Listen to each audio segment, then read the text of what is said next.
রাজধানীতে ভেজাল ও অনিরাপদ খাদ্য পরিবেশনের অভিযোগে ৫টি প্রতিষ্ঠানের বিরুদ্ধে মামলা করেছে ঢাকা দক্ষিণ সিটি কর্পোরেশন। অভিযুক্ত প্রতিষ্ঠানগুলোর মধ্যে রয়েছে নাজিরা বাজারের হানিফ বিরিয়ানি, পুরানা পল্টনের রিজিক ক্যাটারিং ও আদি নান্না বিরিয়ানি, মতিঝিলের কাফে ইলিশ রেস্তোরাঁ এবং বাসাবুর China Park Chinese and Thai restaurant. ডিএসসিসির নিরাপদ খাদ্য পরিদর্শক কামরুল হাসান জানান, ল্যাব পরীক্ষায় এসব প্রতিষ্ঠানের খাবার মানসম্মত না পাওয়ায় এই ব্যবস্থা নেওয়া হয়েছে। আদি নান্না বিরিয়ানি থেকে তাদের বোরহানি ধরেছিলাম তাদের নিজেদের তৈরি। আচ্ছা, ওইটা আমাদের আমি ধরছি 22 তারিখে। আচ্ছা, আমার 27 তারিখে আমাদের ল্যাবে রিপোর্ট দিছে, সেটা মানসম্পন্ন হয় নাই।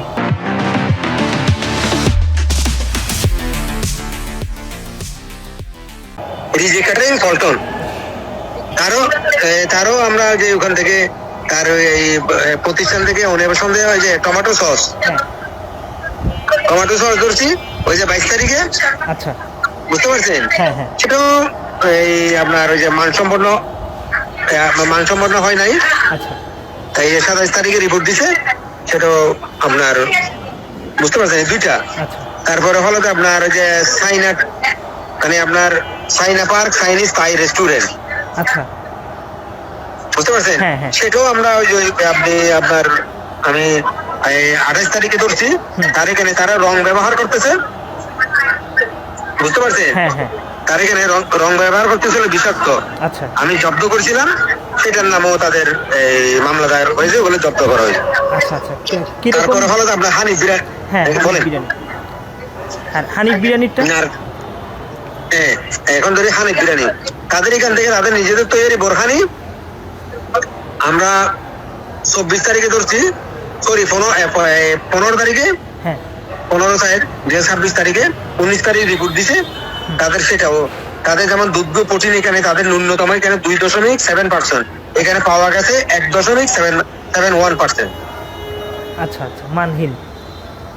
হ্যাঁ, মানহীন খুবই নিম্নমানের। বুঝতে পারছেন? আরো ইন্টারেস্টিং ঘটনা হলো এখানে আপনার নিম্নমানের এখানে বেশ কথা হলো যে আপনার এই যে বোরহানিতে তারা কি ইউজ করছে, এটা তো দইয়ের দুধ থেকে তৈরি, তাই না?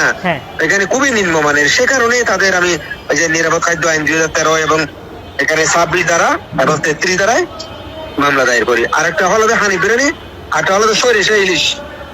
আচ্ছা, মতিঝিলের। আচ্ছা, তাদের কাছ থেকে আমরা ওই যে তারা তাদের খাবারে তারা এই আপনার গোলাপ জল, কেওড়া জল ইউজ করতেছে, এটাও আমি জব্দ করছি। এবং ওখান থেকে তাদের এখান থেকে আমরা টক মিষ্টি দই আমরা সংগ্রহ করছিলাম, নমুনা সংগ্রহ করছিলাম, সেটাও আমরা ভেজাল হয়েছে। এই কারণে 5টি মামলা। তিনি বলেন, বিশেষ করে হানিফ বিরিয়ানি নিম্নমানের বোরহানি পরিবেশন করছে এবং কেওড়া জল সহ বিভিন্ন কৃত্রিম রং মিশিয়ে তা বিক্রি করছে। একাধিকবার সতর্ক করার পরও তারা তা বন্ধ করেনি। মামলাগুলো স্পেশাল মেট্রোপলিটন ম্যাজিস্ট্রেট আদালতে দায়ের করা হয়েছে। সংশ্লিষ্ট প্রতিষ্ঠানগুলোর মালিকদের আসামি করা হয়েছে এবং নিরাপদ খাদ্য আইনের বিভিন্ন ধারায় অভিযোগ আনা হয়েছে। জনস্বাস্থ্যের জন্য ঝুঁকিপূর্ণ এসব কার্যক্রমের বিরুদ্ধে অভিযান অব্যাহত থাকবে বলে জানিয়েছে কর্তৃপক্ষ।